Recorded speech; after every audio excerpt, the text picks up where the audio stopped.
Georgetown? Yeah, they played great last night. They were very resilient in their game, and Matt goes for 37. It was incredible how he played. 8 threes, and they made 13 threes overall as a team. So, a team that can play very fast. Obviously, they can really heat up. It's a very confident basketball team, and they did it with a lot of their key guys out of the lineup. So, it was a very impressive performance by them. Coming back from double digits, similar to our game against a very good Washington State team. So, again, the biggest thing for us, hopefully, is getting off to a great start. That's yesterday. We hung in there, and then end of the first half, beginning of the second, didn't like how that went, and then we figured it out those last 15. But we can't expect to be able to do that against a good team like Georgetown. You guys have obviously had success in tournament format with Hawaii in terms of planning for a new team and all that. Do you take sort of that same approach this week? Yeah, I mean, it was a mental day today. We just did stations, prepared defensive game plan on one end of the floor, and then we did an offensive plan on the other. They're going to really change up defenses, probably more than anybody that we played all year. They played the majority of the game in zone yesterday. They're going to press 2-2-1, the 1-2-2. They had a couple of junk defenses that they threw out there, and then a matchup zone. So, they do a good job keeping you off balance, but that doesn't change on our end. Everything we do has to be with pace. We have to have movement.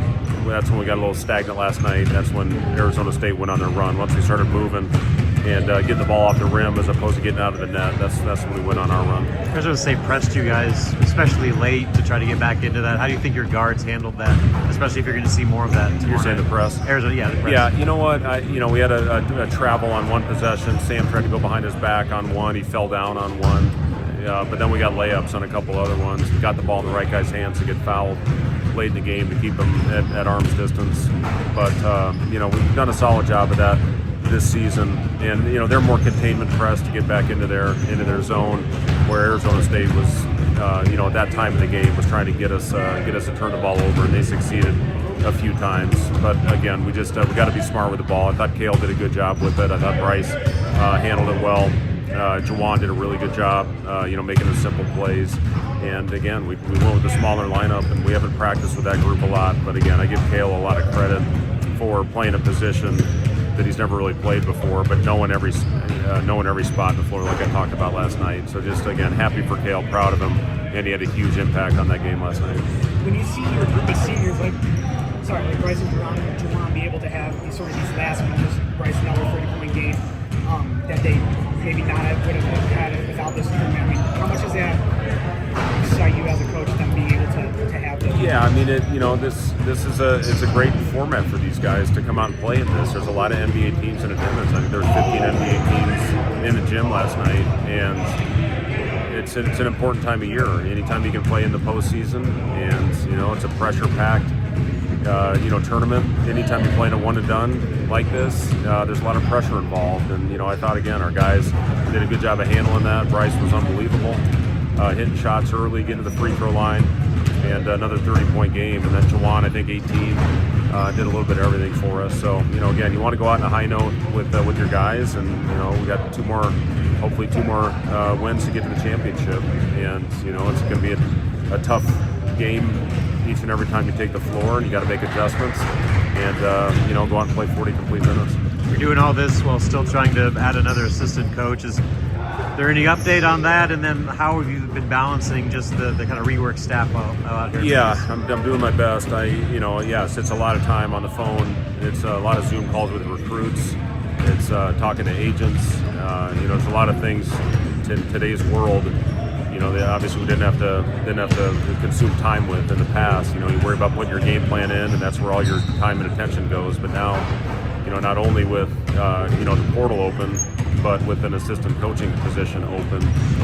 Again, I talked about not being in a rush and making the right hire, getting the right guy in here that fits who we are, that fits our culture. And we've got some really good. I've been really impressed with some of the guys I've talked to, and some I've already crossed off the list. So. Obviously it's going to be an important hire with, I want him to be well-rounded. I want him to be able to do a little bit of everything. Obviously connections to recruit, but also Longhorn. And, but be able to, get on the court with skill development and, be able to build relationships with the staff. When Sam came here, decided to come here, did you ever expect that he would have such an impact that he's had this year and be able to start as many games as he has? No, listen, if those guys wouldn't have gotten hurt, I'm not sure Sam ever would have got his opportunity. He was playing great. I mean, he did a lot of the things on the scout team that he's doing now. But I just stupidly overlooked it, and he's just the thing that I've been really impressed with Sam. You look at his stats; they're not going to overwhelm you, but he just impacts winning, and that's the thing. Since he got back in the lineup or got into the lineup a couple of years ago, we had our best stretch, one of our best stretches of the season, and then last year we made the tournament, and this year had some really good quality wins. So I'm proud of him. And just going out there and having an impact, but at the same time, he does a great job with the chemistry with the team, and that's not always easy to do in that position. But he's got the respect of the guys because of how hard he works and how much this means to him. In this day and age when rosters are constantly changing like they are, how important is it to have someone like that who understands your expectations and just the day-to-day and help, I guess, glue everything together year out? Yeah, it helps. When in an era without a lot of continuity, we've had some really key guys that have helped, establish or set the tone, and talk about the standards that need to be upheld, and talk about the culture that we built. And Sam's been as big a part of that as anybody, and obviously Juwan and Bryce, and even guys like Jeff Grace and Kale. I mean, those guys have been great. As far as talking to the young guys and helping them through maybe some tough times and some growing pains.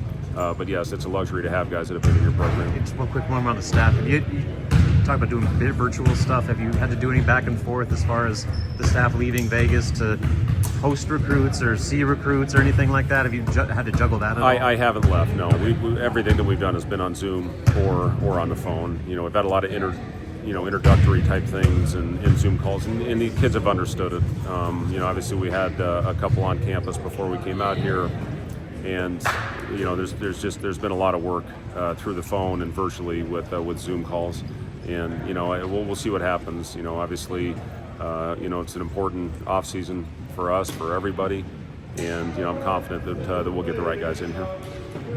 Okay, thanks, guys.